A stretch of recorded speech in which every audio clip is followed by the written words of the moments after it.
Assalamualaikum warahmatullahi wabarakatuh. Waalaikumsalam warahmatullahi wabarakatuh. Alhamdulillahi rabbil alamin. Assalatullahi wassalamuhu ala khatimil anbiya'i wal mursalin Sayyidina wa maulana Muhammadin rasulul amin. Wa huwa unzilatihil Qur'anul karim. Wa ala alihi wa sahabatis sabirin wa ummatuhul mu'minin. Amma ba'du. Yang pertama-tama dan yang paling utama, marilah kita panjatkan puja dan puji syukur kehadirat Allah Subhanahu wa ta'ala yang telah banyak mencurahkan rahmat, melimpahkan nikmat kepada kita berupa nikmat iman, ihsan, terlebih-lebih nikmat Islam. Salawat serta salam tak lupa juga kita haturkan kepada junjungan kita, suri tauladan kita, Nabi besar yang dibesarkan oleh Maha Besar, Nabi mulia yang dimuliakan oleh Maha Mulia, yaitu Nabi besar, Nabi mulia Muhammad sallallahu alaihi wasallam. Yang berkat beliaulah kita bisa merasakan nikmatnya Islam hingga sekarang. Yang ulun hormati dan ulun muliakan Ustadz Wahyudi Ibnu Yusuf, dan ulun hormati ulun muliakan Ustadz Bahrain. Yang ulun hormati dan ulun muliakan Ustadz Melius, dan teman-teman yang saya cintai, saya sayangi, saya kasihi serta banggakan karena Allah Subhanahu wa taala. Materi kultumnya menjaga lisan. Mungkin sudah tak asing lagi dengan istilah yang satu ini. Namun kita juga tak asing dengan kaum muda zaman sekarang yang lisannya itu jauh dari kata terjaga.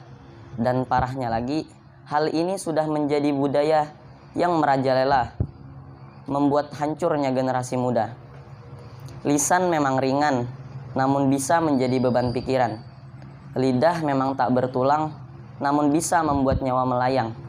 Amarah memang tak tertahan, namun ia bisa merusak masa depan. Berkata dengan kalimat yang kurang sopan, menyebut nama-nama hewan yang ada di kebun binatang, beralasan bahwa itu sebuah hal spontan, lama-lama dikerjakan malah berubah jadi kebiasaan, yang pada akhirnya teman-teman yang lain malah pada ikut-ikutan. Dan tanpa disadari, ini adalah budaya kemungkaran yang sangat bertolak belakang dengan yang Rasulullah telah ajarkan. Sebagaimana yang telah Nabi sabdakan bagi umatnya untuk diperdengarkan dan diamalkan, yaitu man kana yu'minu billahi wal yaumil akhir falyaqul khairan aw liyasmut. Yang artinya, barang siapa yang beriman kepada Allah dan hari akhir, maka hendaklah ia berkata baik atau lebih baik diam. Nabi mengatakan demikian pasti memiliki sebuah tujuan, yang mana hadis ini memberikan panduan untuk menjalani kehidupan dan tuntunan untuk mempergunakan lisan. Contoh kebiasaannya adalah berkata-kata yang kurang sopan dan bercanda berlebihan sambil menyebut nama-nama hewan di kebun binatang atau hewan liar yang dipaksa masuk penangkaran. Contohnya, kalau saya sebutkan malah menimbulkan mudarat, lebih baik ditinggalkan. Apalagi misalkan kita kaget atau jatuh, alam bawah sadar kita akan mengeluarkan refleks apa yang akan kita katakan. Dan yang kita katakan itu adalah hal-hal yang sudah biasa kita lakukan. Dan perbuatan itu, dan ketika di akhirat nanti, semua anggota tubuh kita akan bersaksi, akan mempertanggungjawabkan apa yang telah ia perbuat di dunia. Mata akan bersaksi, wahai mata, apa yang engkau perbuat ketika di dunia? Ya Allah, aku menggunakan mata ini untuk melihat hal-hal yang mungkar ya Allah. Telinga pun ditanya, wahai telinga, apa yang kau perbuat ketika di dunia? Telinga pun menjawab, aku mendengarkan hal-hal yang melalaikan ketaatan kepadamu ya Allah, bukan malah mendatangkan kebaikan atasku. Tangan pun akan ditanya, wahai tangan, apa yang kau perbuat ketika di dunia? Ya Allah, aku menggunakan tangan ini untuk mengambil hal-hal yang haram ya Allah, bukan malah mengambil hal-hal yang halal. Kaki pun ditanya, wahai kaki, apa yang engkau perbuat ketika di dunia? kaki pun menjawab, aku menggunakan kaki ini untuk berjalan menuju tempat maksiat ya Allah, bukan malah ke rumah-rumahmu, masjid-masjidmu untuk melakukan ketaatan dan ibadah kepadamu. Semua anggota tubuh kita akan dimintai pertanggungjawaban tanpa terkecuali.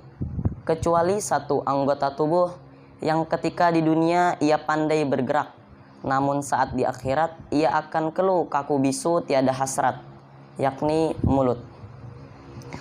Mungkin di dunia kita bisa berdusta, berbicara yang tidak semestinya, bercerita yang tak sesuai dengan fakta, dan terlena oleh kenikmatan sementara. Namun saat di akhirat, apa yang mau kita perbuat? Mengucap satu kata pun amat berat dan pasti tak kuat, karena mulut kita sudah terbelenggu terikat. Dan anggota tubuh lain pun tak dapat diajak bermusyawarah mufakat untuk menutupi hal-hal yang telah kita perbuat. Ingat dengan sabda Nabi tadi. Kata Nabi tadi, kalau tidak bisa berkata yang baik, maka lebih baik diam.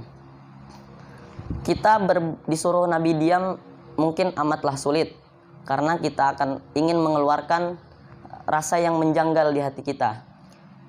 Lebih baik kita mengganti perbuatan yang kurang ma'ruf tersebut dengan kebiasaan yang lebih baik. Misal, tahangkup lawang, la ilaha illallah, tersepak lemari, innalillah, cabur ke banyu, astagfirullah, tedang sar di tempat wudhu, Allahu Akbar, tegugur mulai ranjang, alhamdulillah.